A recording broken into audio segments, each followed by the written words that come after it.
You're very welcome to This Adult Life, the podcast with myself, Mark. And myself, Fiona. And we talk about all things to do with adult life, the good, the bad, and the ugly. From marriages to weddings to babies to relationships to anxiety to mental health and a whole lot more. Well, today's podcast is at a time in the world where we've never seen the likes of it before, in the midst of a pandemic, which is a serious, serious thing. And if anything, take it serious. Listen to the powers that be on what to do and what not to do and follow the guidelines. We can't stress that enough. Today's podcast, though, we're not talking about those statistics. We'll leave that up to the doctors and the powers that be. But we are talking about what to do if you're on lockdown, or maybe something similar to lockdown where you're at home, you can't go out, and you're just not sure what to do. Maybe anxiety is starting to rise, so we're going to be talking about anxiety and worry and stress and fear, but also then some practical tips on what you can do if you've got people at home, little ones as they say, or even what to do yourself if you feel like you're getting cabin fever. So that is all in today's podcast of This Adult Life. So who would have thought 12 months ago we'd be sitting here now, the country with a pandemic, unprecedented, never reported, and never seen like this before as far as my lifetime, or most people's. No one has seen this kind of thing before.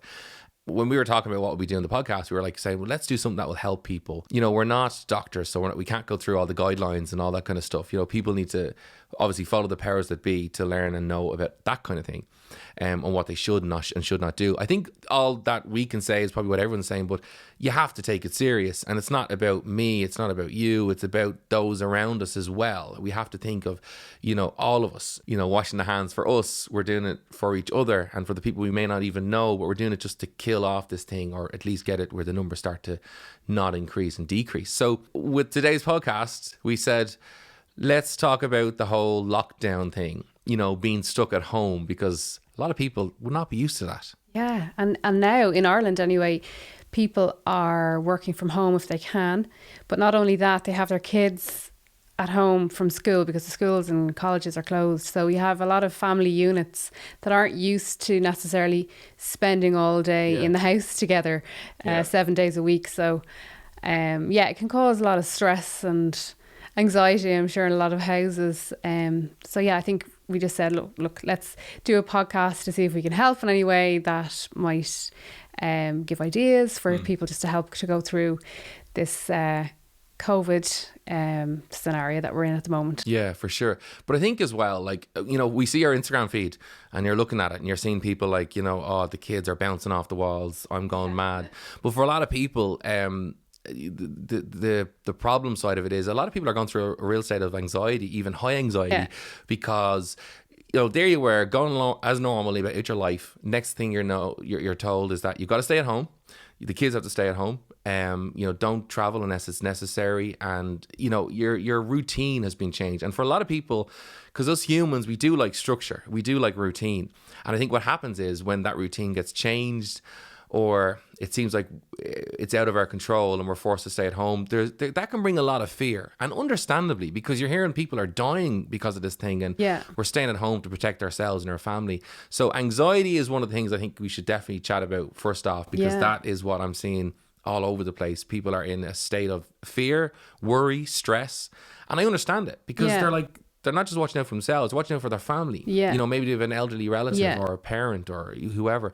So what can we do to, I suppose, deal with that anxiety of being under lockdown, whatever country you may be in? And I think one of the first things is, if you're in that state of anxiety, you need to look at and say, okay, what is actually triggering this for me? Now, for a lot of people, they might say, well, it's just the whole thing. But if you narrow it down and kind of, isolate the triggers and say, well, look, what is it that's triggering the anxiety? As in, making it worse than it is. Yeah. So say, for example, you wake up and you're grand, you're okay, you're a bit uneasy because you're not going to work maybe like you normally would. The kids are there and whatever, and there's a bit uneasy. And then you hear a headline, or you hear new numbers announced of people who've contracted this virus. And then worst case, you even hear people have now another fatality. That can bring a lot of fear. Now, I'm not saying put your head under the pillow and forget it's all happening. You've got to face the facts as well. You've got to be a realist. But you can still have a little bit of, should I say, discipline to look after yourself. Because if you're a mum or a dad and you're looking after a household and you've got kids, or maybe you're just yourself and your own, or whoever you might be, but the anxiety is not going to serve anybody well. You know, it doesn't change the guidelines or the rules or whatever you need to do, but it can help you and your family if the anxiety levels are brought down a little bit. Yeah, so for me, I've never watched or listened to the news so much in my life. I don't think I've ever listened to Radio 1 on the radio. So it just reminds me of when I was younger, you know, my parents, I'd hear them saying, oh, the news is on, quick, the news, 6 o'clock news, whatever. So yeah, in saying that, I like to be up to date on the news, and it's important that we're up to date on the news. But I found that I was listening to the radio like all day, you know, listening to the news, you know, what's happening. But it can play on your mind, and it can start, like what you're saying, putting fear and anxiety and stress into you. And then you're going to bed, it's all you're thinking about, you can't sleep. So yeah, I think like balance is key. So for now, I'm just watching the 6 o'clock news, the 9 o'clock news. and like that's fair enough. Like, but that's exactly like what I would say to anybody, is that you kind of watch, like, if you're getting always clued into the news is not a happy place. You know, the news is going to give you the bad fact. Unfortunately, news is predominantly negative. And the thing is, if you're watching that, that's not going to bring a positive reaction in you. If you're in a state of anxiety, you're anxious or worried or fearful, now you're getting more reasons to compound that and add to that fear and that anxiety state. So you've got to get disciplined. It's not that you detach from the world, but like say, oh, like you were saying, that was good advice, I think. Like, you know, I'm just going to watch or listen to the 6 o'clock news or the main headlines at 9, so that you're up to date, you're informed, but you're not being consumed. Yeah. And I think that's the key, you know, not being consumed, because even our social media feeds are consumed right now, a lot of it. Yeah. So you've got to be so careful.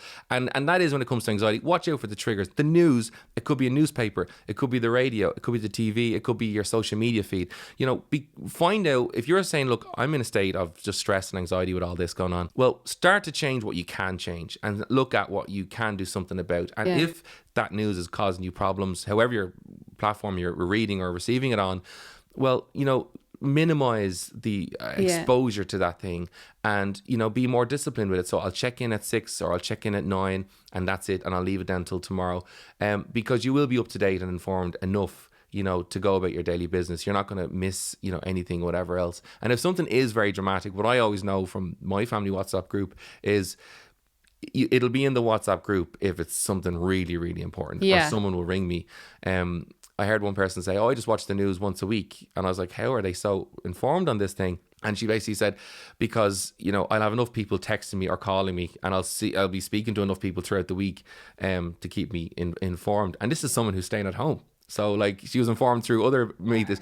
But I will also say, on that note, if you're around, like, you know, people in the house, to say, if you're isolated, or not even just self-isolating, but if you're on lockdown and you're at home with your family, be careful that you're not just talking about it all the time. Yes, yeah. It's the same thing, and then it messes with your thoughts, and then it's all you're thinking about, and then, you know, then you're just like thinking the worst possible scenario, and so it's very important. I think so. I think you've got to be careful of the conversations, but you know as well, and I know everyone probably knows this, but like parents especially, but you have to be careful in front of the kids.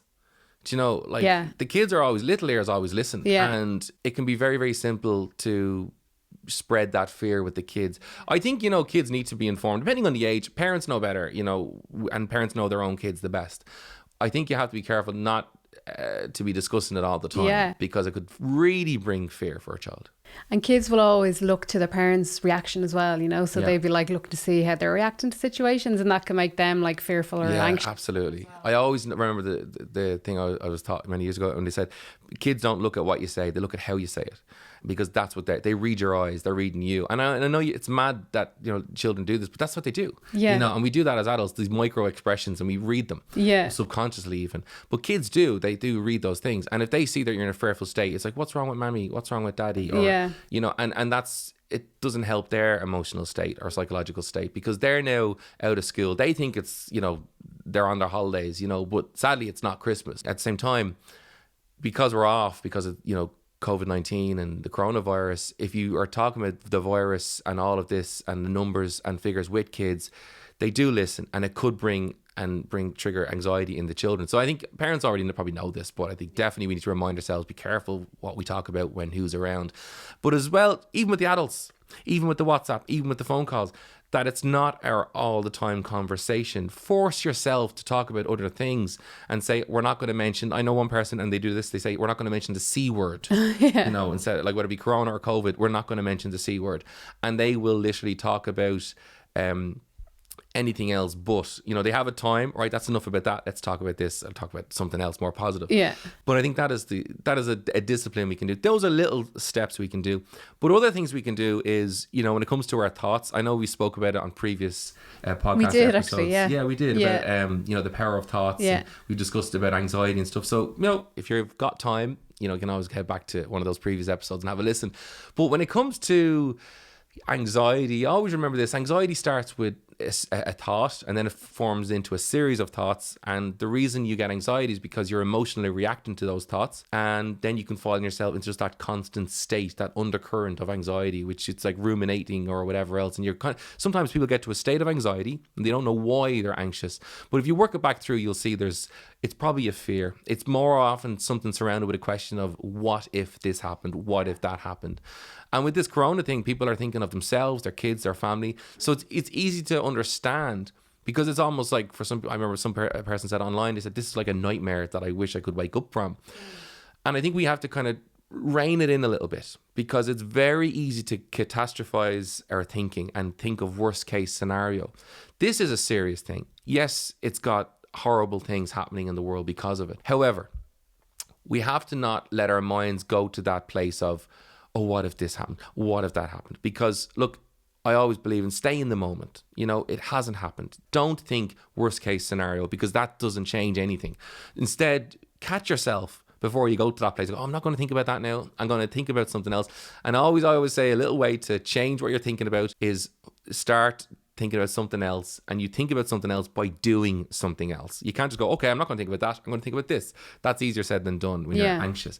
But do something else that triggers different thoughts in your brain, whether it be pick up a book or whatever else. So when it comes to anxiety, catch yourself, reevaluate, and, you know, stay in the moment. Because, you know, the quote I remember reading is that the kids won't remember COVID-19, but they will remember how the home felt during COVID-19. And I think if we let that be our focus, you know, and let that be the thing that we focus on, rather than worst case scenario, do what we need to do, follow guidelines, you know, look after ourselves, but focus on what can we do today? Yeah. What can I do now? What can I get busy doing so that fear doesn't take over? Because there's a lot of fear out there.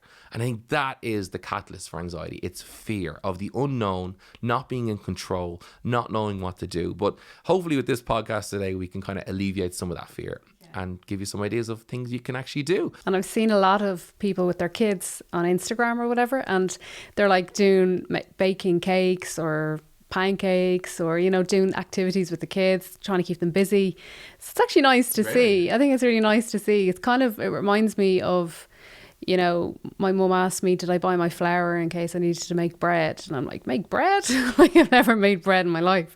But it's kind of, you know, she was saying it in a joking way. But yet it kind of brings me back to when I was younger. I suppose a lot of families would have, like, I don't know, made their own bread maybe, or made a lot of homemade like cakes and stuff like that, which people don't really have time to do these days. So it's kind of, it reminds me of back then when people had, I suppose, more time to be making cakes and playing games with the kids or whatever. So it's actually nice to see that side of it as well, I think. Yeah, I think it's an excuse to do it. Yeah. Because now, like, look, we're on lockdown, you know, we're given a time for how long it'll be, but we're not sure what'll happen when we get to that date or whatever else.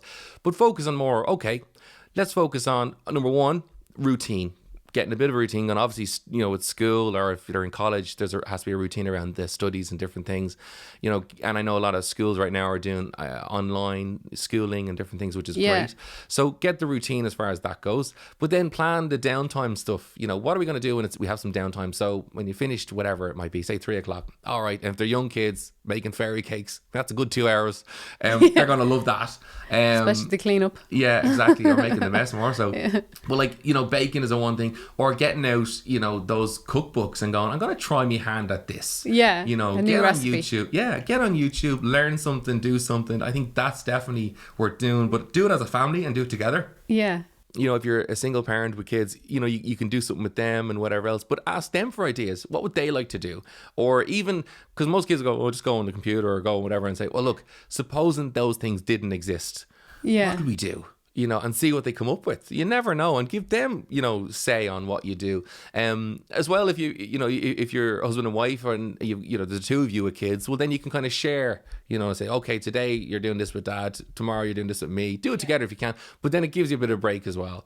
So work out things like that, but definitely a routine is a saving grace when it comes to alleviating some of the anxieties, because when we're lounging around in our pajamas for 5 days straight, anxiety is bound to come in, because, you know, as they say, was it idle hands are the devil's playground? Because your mind can run away with things, and you just, you know, so it's an old saying, I know. Is it a good saying? I don't know, but what it means is, you know, don't see yourself idle, because that's when anxiety, for example, fear and all sorts of things can kind of start to come in. Yeah. So, and boredom. you know, and cabin fever. Get busy. I suppose it's nice that people have the time now to do these things that, you know, we're all so busy that we don't have time to read or to do things, go to the gym, even now that the gyms are closed in Ireland. You know, currently we're able to still walk outside. So that's what we're doing to burn off a bit of the energy, is to get up, get out, you know, go for a walk. Or we've seen on Instagram again, you know, people doing their own home workouts, you know, being creative with their weights, like putting water into water bottles or bags of flour that are unopened, of course, just for weights. But there's also then videos on YouTube and stuff that we can like watch and follow along with PTs and stuff like that. So it's just about PTs is the cool nickname for personal trainers. Sorry, Fiona, we're not all PTs, but it is true. You can get on YouTube and get like courses and stuff. Yeah, exactly. So, you know, not knowing what to do at home for like working out to burn off, you know, could be lashing rain outside, or we don't know down the road if we're not going to be allowed to go out for a walk. So yeah, it's just about getting creative and getting to burn up some of that energy. Absolutely. And there's other things you can do that are really practical. Like you could, you know, tackle emptying out the wardrobe, the old clothes, you know, what I get rid of, you know, what I do here. There's also the attic, you know what I mean? If you're going to venture there and go, I'm going to unravel those Christmas lights, sort it all out. Or the shed, you know. The dreaded shed with spiders and cobwebs and God knows what. There's lots you can do. I don't even think you've seen our shed. No. You haven't even seen inside That's one of your jobs. It's a lovely place. But yeah, so like there's lots of these things that you can say, you know, I'm going to tackle this, I'm going to tackle that. I'm going to get up, you know, early in the morning and I'm going to start. This is going to be what I'm going to do. That's the key. It's the lounging around. It's the, you know, in the pajamas and just looking after the kids. That's okay for a few days, of course. Yeah. But like if that becomes long term and you're finding you're getting restless or cabin fever, that's because you're not in routine. You're getting idle. But when you get busy, that's why people who are normally working from home, they can work from home because they're in a routine and they have things to do and they're not focused on the time ticking by. You know, they know where they're at. So getting busy and finding stuff to do, it goes without saying, I think everyone knows that, but like be creative. Think outside the box a little bit. Actually, talking about being creative, I seen this couple, they were supposed to go away on holidays, but obviously the flights have been all cancelled or whatever. So what they've decided to do is a staycation. And there's like a picture of them at home in their robes in their sitting room with a fire lit, feet up, and they're watching like movies, the popcorn or whatever. So they're doing like a staycation for the 2 weeks in their own house. That's cool though. I mean, it's like, you know, the most expensive hotel you'll ever stay in is your house. You know, mortgage. I remember working it out one time what it cost to live in my house. You can't do that. You know, divide your mortgage, your monthly repayment by 30 days. That's what your hotel costs. You can't do that. You can't do that. It's not good.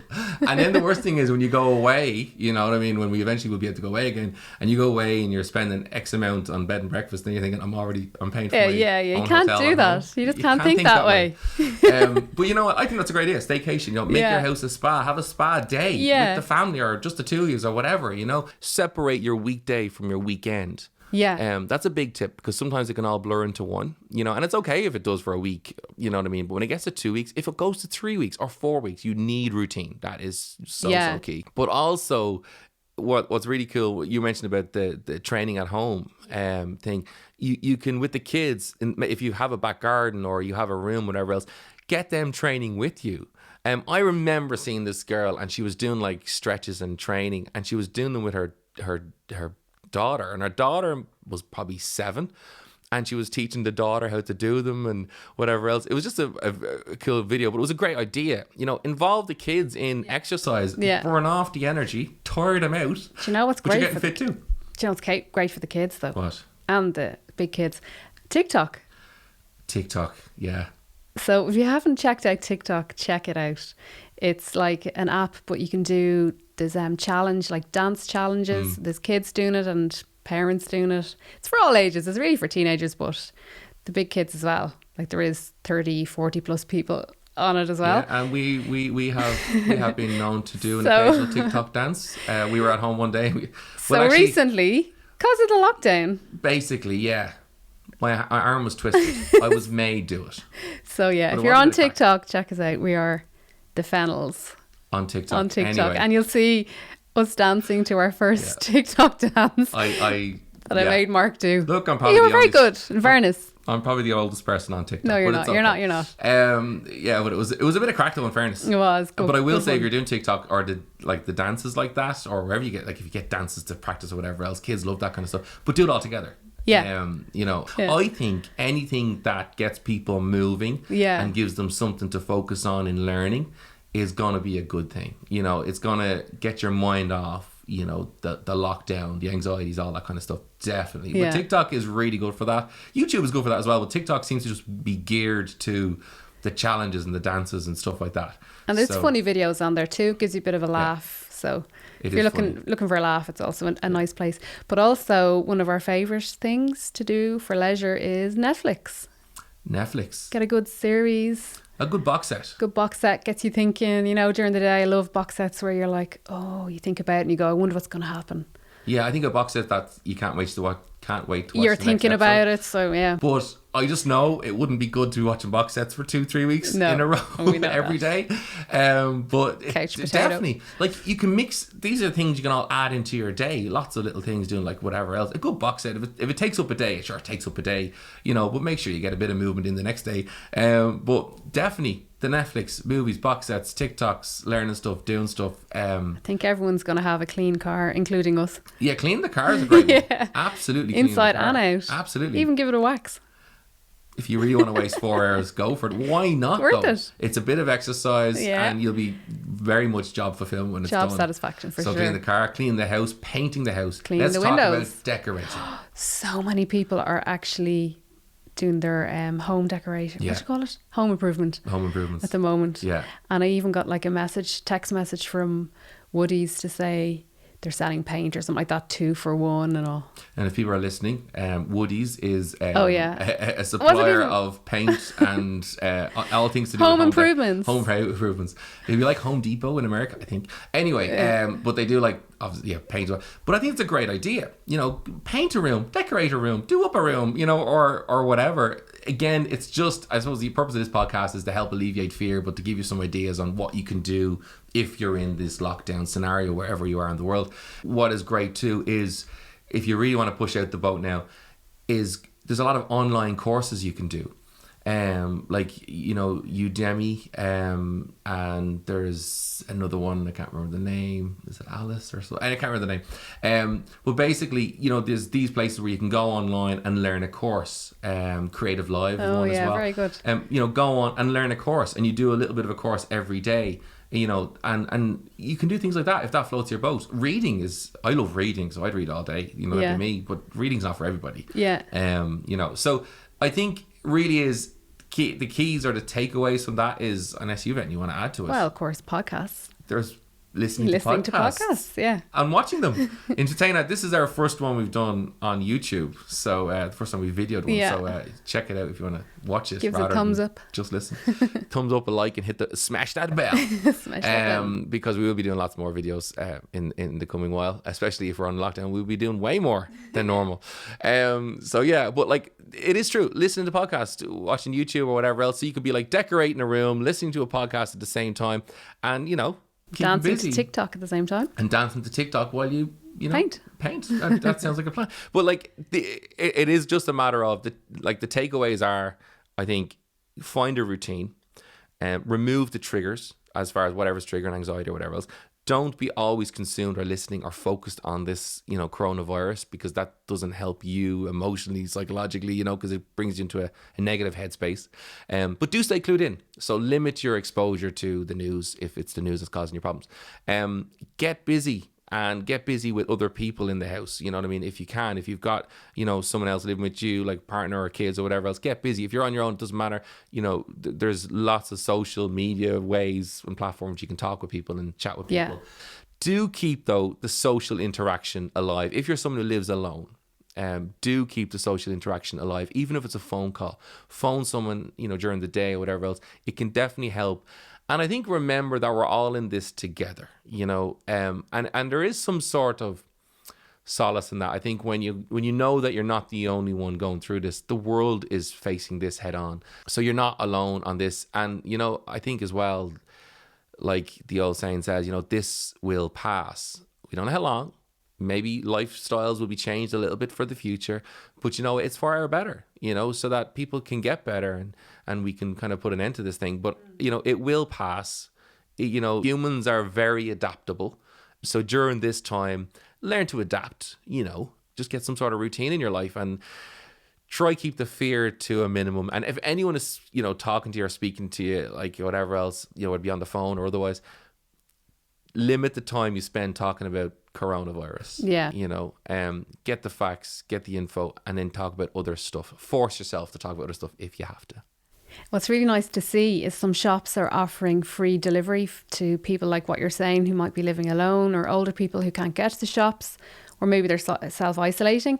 So they're actually delivering up their groceries to them, like for free. That's brilliant. Or there are also shops who are like doing an hour just for people who are over the ages of 70, I think it is. So between the hours of 8 and 9 in the morning, or 9 and 10 or something like that. Yeah. So it's just for the older people to shop. Isn't that really nice? So there's not, I suppose, panic shoppers. I think it's great because it means they're not tied in with the crowd of people who are panic shopping. Yeah. Because everyone's saying, look, there's no need to panic buy. There's enough stuff there. But because of the panic buyers, like I seen a picture the other day of an elderly woman, and she's at a shelf. Stop, I saw it. Trying to take something, and there was nothing else on the shelf. But I remember when we were in the shop and I was getting soap, and it was all gone. And then I saw on the very top at the back this antibacterial soap and hand soap. And I was like, oh my goodness, there's a box no one saw. So I took it down, and there's a woman beside me, an elderly woman, and I was like, do you know what? Rather than me like go, oh, I'll take 4, I'm like, do you want some of this? And then I was thinking, well, why take them all? Leave some for other people. Do you know what I mean? Like, so I think we have to think that way. So I was like, okay. We're not going to run out of soap. No, so I took what I need, gave her one, and left them, because someone else who comes there is going to want it. Yeah. And I think that's the way we need to be. Yeah. Not that I'm not saying, oh, I'm perfect. I'm just saying I was forced to think about others, because I was standing there, I could walk away, and she's clearly looking for some. So it was obvious. And I think, most people would react in the right way. But we need to think like that even when the person's not there. Yeah. Let's not just take everything. You've seen the people fighting over toilet rolls and stuff. Stop. And look, I can understand panic and fear makes people do, things they wouldn't ordinarily do.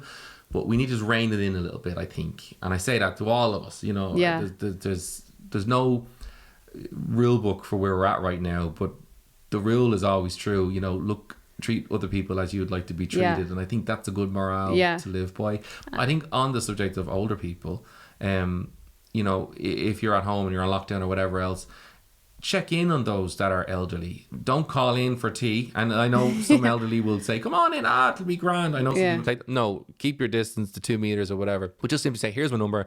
If you need anything, let us know. How's everything? Do you want me to get in the shops when I'm going down? Stuff like that. Those little things can mean the world to someone, particularly if they're elderly and if they're lonely. But you know what? It's better you go to the shop for them than they go to the shop, because they, as we've been clearly told, are at a higher risk of, if they contract it, of it being a lot worse for them. So that's where we all need to row in as a team, I think, and I think we all know this, but sometimes it's just good to hear it again. Yeah.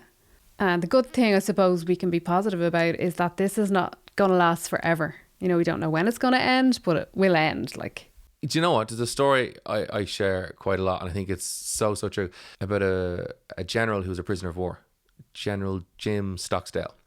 And he was asked, because he was a prisoner of war in a camp, and he was asked, I think I've shared this on previous episodes, podcast, but when he eventually got out, he was captured with the Viet Cong, and he was tortured and all sorts of things for years. And when he got out, they asked him, they said, what helped you survive? And he said, well, how I answer that is because I learned from the people who didn't survive. And he says, besides those that suffered from injuries and just passed away or whatever else, he said, I learned that the optimists did not survive. And I'm kind of like, well, that's an interesting thing to say, like, because isn't the glass half full better than seeing life as the glass half empty? And he said, no, being realistic, as in, I will confront whatever comes my way, but I'm going to get through it, and I'm going to have an attitude of hope. And that was his mandate.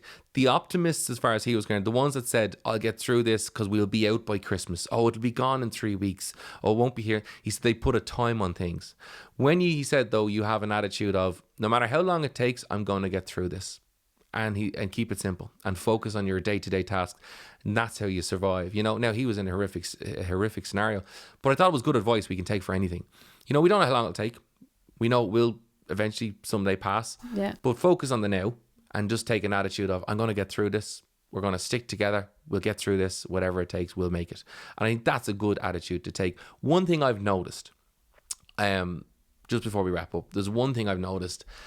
Some people are condemning people for simply being happy on their Instagram or on their, YouTube or whatever, but there was one, person we saw, and they're known for fashion and beauty. First of all, they had people coming at them, and this has been a few people because they'd be classed as an influencer, a lot of followers, etc. So they do have influence. A lot of people saying, you should be talking more about this, you should be doing this, you should be doing that. They're not doctors. And, one of them came on and said, look, I'm not a doctor. I can't, There's only so much I can say, but I'm quite anxious about the whole thing as it is. So I don't want to be talking about it every time I'm on a story. And so they were getting like, this is what you should be told and being given out to. And then another influencer did a makeup tutorial. Mm-hmm. And she was condemned for it. Like, people said, how can you be doing makeup tutorials now? How can you be showing all this happy stuff and whatever else? Now, I'm not doubting that person is clearly clued into what's happening. But if makeup is their escape, or making a tutorial, or whatever it might be, that's their choice and that's their thing. And I think it's great. More power to people who are trying to keep it positive as far as, not getting overtrodden with, oh, we need to all be depressed right now. Yeah. We don't need to all be depressed. Be real. Yeah. Like the General Jim Stockdale, face the facts, know what's happening, but have an attitude of, I'm going to get through this. Mm-hmm. And if something puts a smile on your face or makes you laugh or, whatever else, I think any bit of positivity is a good thing. So just to wrap up, stay safe, look after yourselves, look after each other. And I suppose just to remember that this is not going to last forever and that we will get through this. Absolutely. So that is it for today. Thank you so much for joining us, wherever you may be. Remember, we are on iTunes, Spotify, and now YouTube as well. We talk about all things to do with adult life, and that's why we call this podcast This Adult Life. So thank you so much for joining us, and we will see you in the next podcast, which is going to be a good one. So make sure you stay for that one. And of course, subscribe, hit the bell, do whatever you need to do. Give us a 5-star and all that good social media stuff. It all means a lot to us. But you know what? If you are listening to this, please do screenshot and tag us. We love to know who is listening out there in the big bad world. But anyway, that's enough for today. We'll see you in the next podcast, or you'll hear us in the next podcast on This Adult Life.